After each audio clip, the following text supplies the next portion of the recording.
Kasi kanina na-mention mo, Doc, na tapos na yung mga kasong sinampa ng KS, kapisaran ng mga social media broadcasters ng Pilipinas. Buuin na natin na yan. Kina Vice Ganda, sa Viva Max. Paano pwedeng pa-detail lang, Doc, kung anong naging usapan, ano naging ending para masabing matapos yung kaso? Ang kaso natapos na sa mga Viva artists. Yung kaso namin kay Vice Ganda is still ongoing. Ang kaso namin kay founder, etc. and the others, ang na-dismiss. Ang kaso natapos because natalo kami sa kaso. Kami. Nanalo sila. Natalo kami. Natalo kami. Ay, ito si Atty. Mark. Can you explain? Hello. Anong question? Ano po naging ending? Bakit natalo yung case? Ano po ba yung case? By the way, yung lawyer ng KSMBPI, sa lahat ng kaso na pinahin natin, I think last year yun. In fact, I think na-meet ko si na-meet ko siya sa prosecutor's office when we filed a case doon sa prosecutor's office sa Pasay. And also in Quezon City, na-file din kami kay Vice Ganda. But pending pa as of today, hindi pa na-dismiss yung kay Vice Ganda, pending pa yun. And kay Tony Fowler, pending pa din yun. So hindi pa, yung Viva lang, nung na-dismiss ang Viva, hindi kami nag-file ng motion for reconsideration. That's why yung sinabi ko na nagpatalo kami kasi hinayaan na namin na matapos ang kaso. Kasi may mga settlement with respect to the KSMBPI, with respect to the advocacy. Walang natanggap ang KSMBPI na any single centavo, wala. With respect sa Viva, wala. Purely advocacy-based. Nakipag-settle po kami sa Viva through the help of MTRCB, si Chairman Lala Soto, na mag-settle purely for the advocacy ng KSMBPI na tutulong ang Viva for our advocacy. Yun lang. Kaya pala nagkaroon ng collaboration na, Doc. Yes, so ito yung epekto. Ito yung epekto for the settlement for the case ng KSMBPI with respect to Viva. Pero ibig sabihin ba tuloy-tuloy pa rin yung Viva Max? Yung mga ginagawa ng Viva Max? Alam mo, kasama sa freedom of expression and freedom of information is yung mga art forms. Ito mga movies na ginagawa sa Viva Max, these are adult arts forms. So they have the right to do that. Ang gusto lang namin, gawin niyo yung Viva Max sa isang channel na only adults verified ang pwede manood.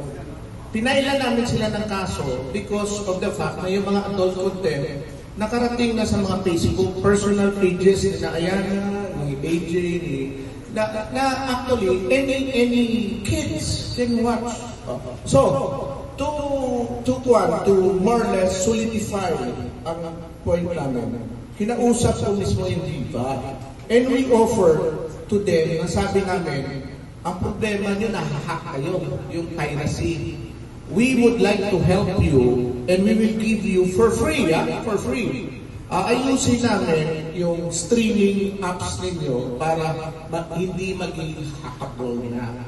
And the technology na ino-offer namin na gagawin namin for Viva, doon sa Viva Max na para walang makagalaw, is the blockchain technology. So kung gusto nyo yung malaman kung anong blockchain, i-google nyo lang, and you will see that this is the technology na kahit eleksyon pwede yung gamitin, wala nang dayaan. So we offered that sa Viva na sabi namin, para mabuo na ang pagtulungan natin, tutulong kami sa inyo. We are not really against what you're doing. No? Kasi freedom of speech, expression, yan.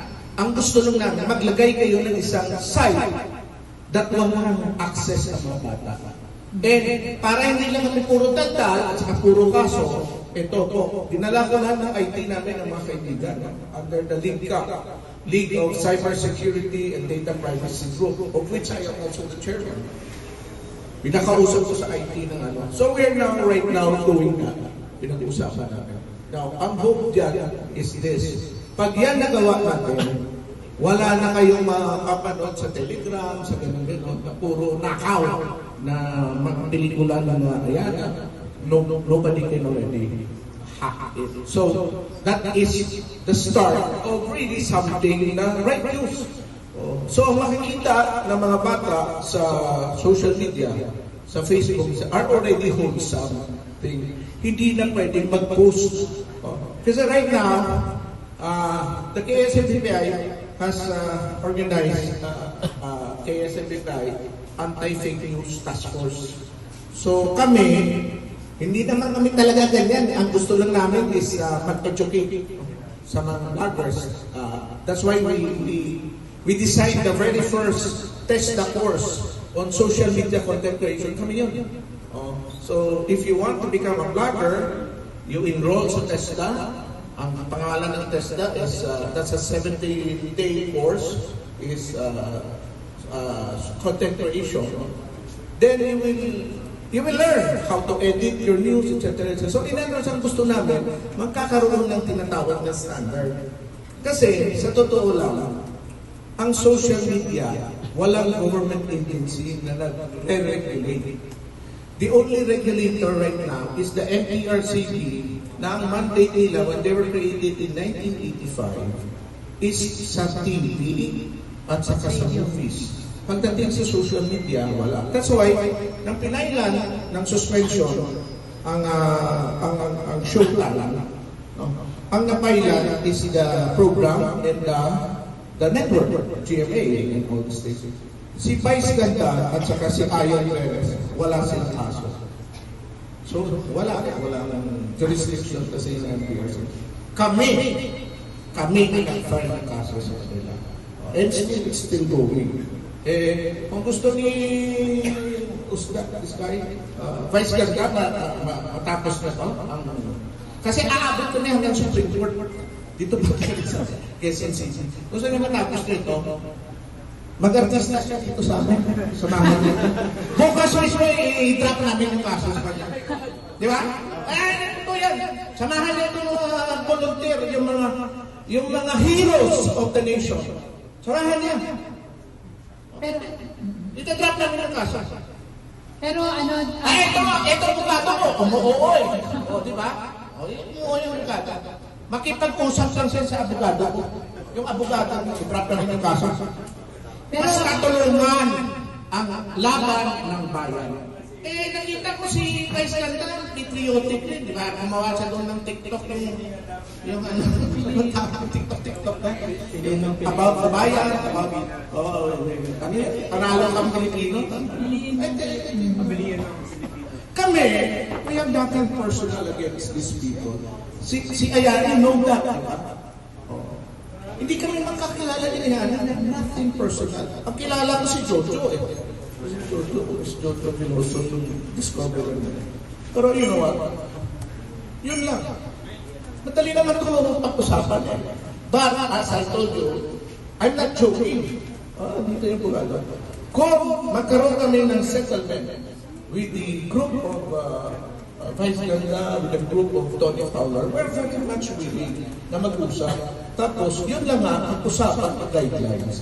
Kasi ayaw lang namin yung mga malalaswa na mga movies, videos, ipopost sa general app like Facebook, wherein kahit kindergarten at kids can open the Facebook. Gusto nyo ba yung mangyari sa mga anak nyo? Of course not. Diba? So that is what we're trying to do.